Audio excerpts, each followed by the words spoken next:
Hello everybody, welcome to Life on Turkey Lane. If you're new here, please consider subscribing to my channel.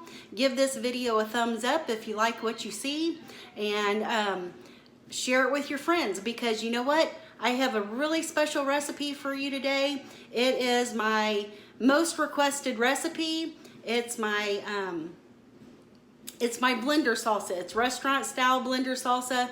It is probably, I like it, my family likes it probably better than we even like the restaurants, the Mexican restaurants. So anyway, it's really easy to make. It takes a couple minutes, and all you need is a few ingredients and a blender. So let me show you what we're gonna need.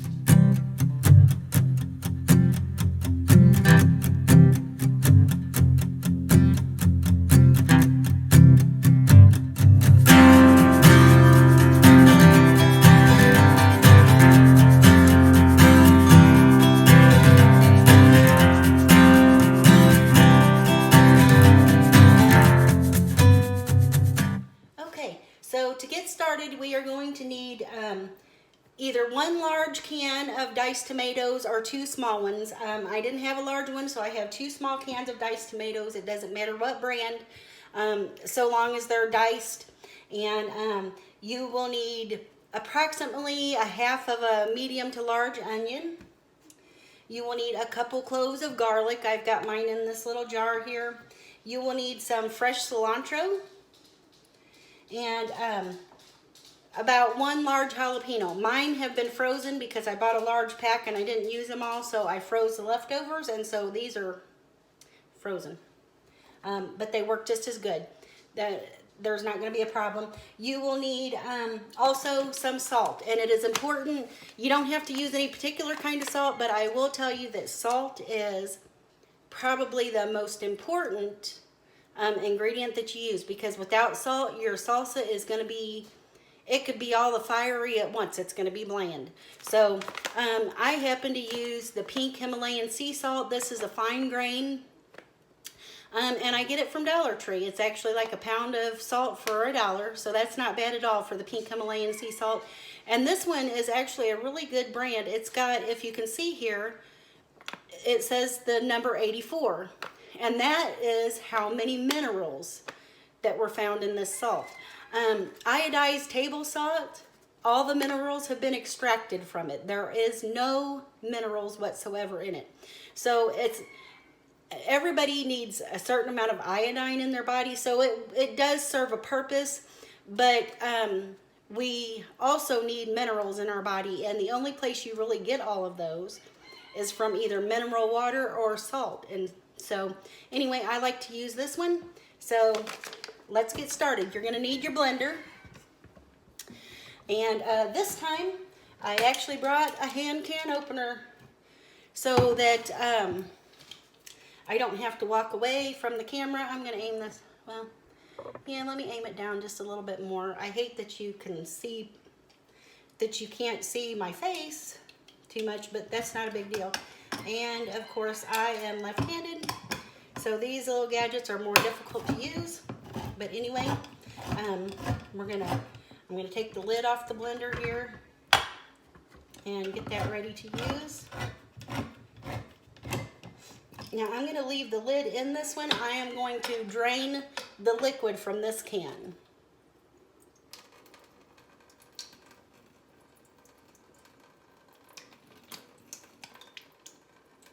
Sorry, that's taking just a second. Got my calendar over there in the sink. I'm just going to empty that right in the blender there. And I think I might go ahead and drain this can too, because since my jalapeno is frozen, hopefully this can opener is going to work for me. Since my jalapeno is frozen, it's going to add probably more liquid to the salsa than we need anyway. So that way we'll have a thicker salsa. So anyway, like I was saying, this is probably my most requested item that I make to bring to parties or whatever. And my family loves it for sure. They beg me for it all the time.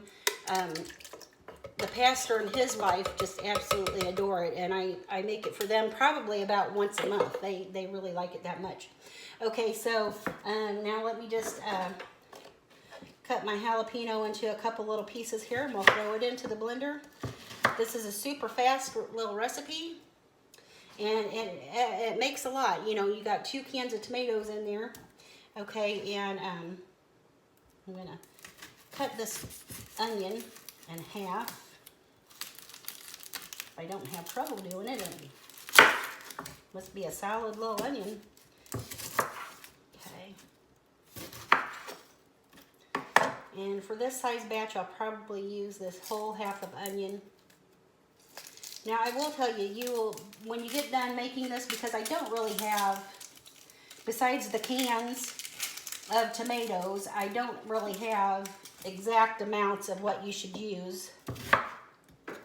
And I'm just going to cut this onion in fairly large pieces and just throw them in the blender there. Okay, and we'll use about 2 large cloves of garlic. We might need 3, but I think we'll start out with 2 large anyway.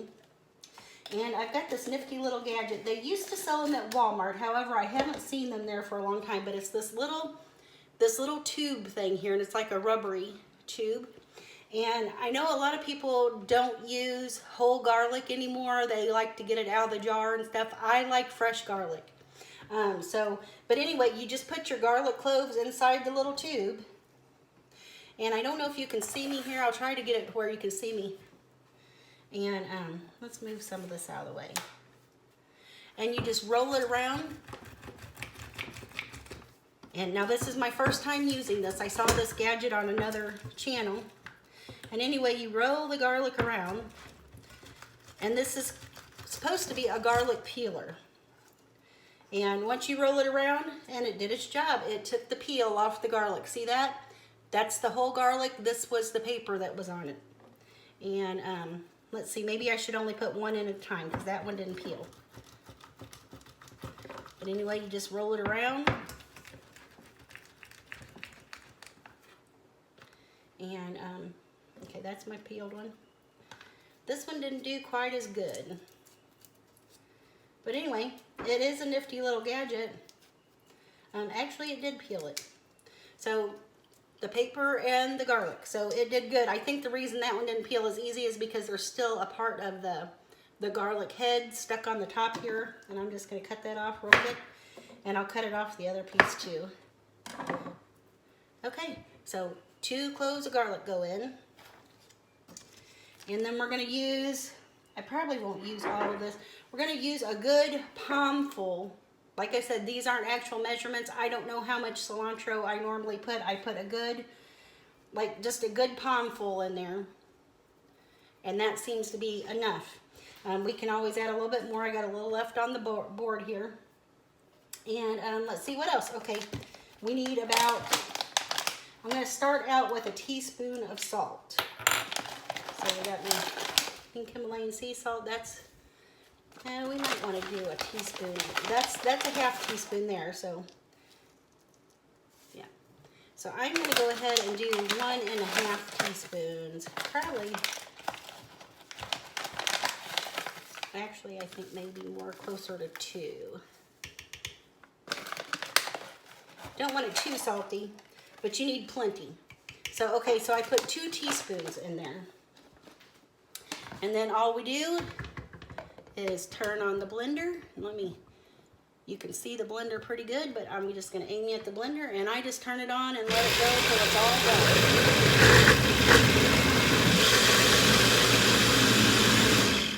done. Okay, see, that took relatively seconds. I mean, I'm talking seconds. And let me see, I'm gonna take a little taste. Hold on just a second,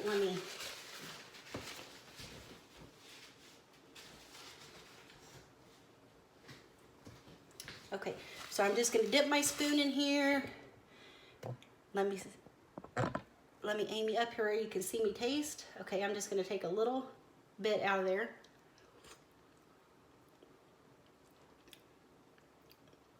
Okay. I'm thinking I'm gonna go ahead and add the rest of that salsa. I've got plenty of jalapeno. It was spicy enough, even though it was previously de-seeded and de-ribbed. And that was a pretty spicy one. So I've got plenty of heat in there. I'm gonna finish off with my cilantro here just a second.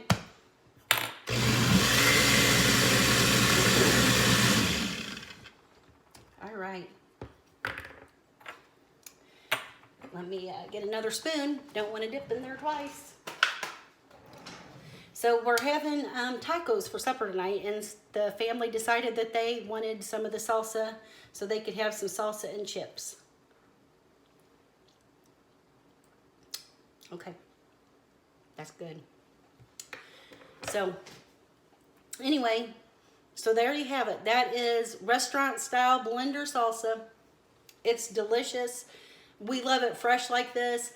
I don't ever buy jarred salsa anymore. I used to buy it for years and years and years. And I thought, man, I'd really like to know how they make it at the restaurants, because it's always so good. And I just started playing around with stuff. I knew what went in salsa. I just didn't know the proportions and stuff like that. So I just started playing around with the recipe, and I've developed what I believe, if not compares to the restaurant salsa, it beats it. Okay, so I'm gonna pour this up in a clean quart jar and stick it in the refrigerator until supper time. But you can see the consistency of it. It's not chunky. It has a little bit of chunks in it, or texture, I should say. But it is exactly like you would get at a Mexican restaurant. And the two cans of tomatoes are the exact amount that you're going to need to fill a quart jar. So you make a large amount for really inexpensive. I think I got my tomatoes for, like, I don't know, in the range of 65 cents a can. So you're talking for a quart jar, you know, an onion, a couple cloves of garlic, a little bit of salt and cilantro and stuff. I mean, you're talking minuscule amounts. I'm going to venture to say you can get a quart jar for about under $2. And so that's really inexpensive, considering that if you buy a good brand of salsa at the store, you're talking way more than $2. You're talking maybe anywhere from $4 to $5, depending on the brand that you get. Try this at home and enjoy.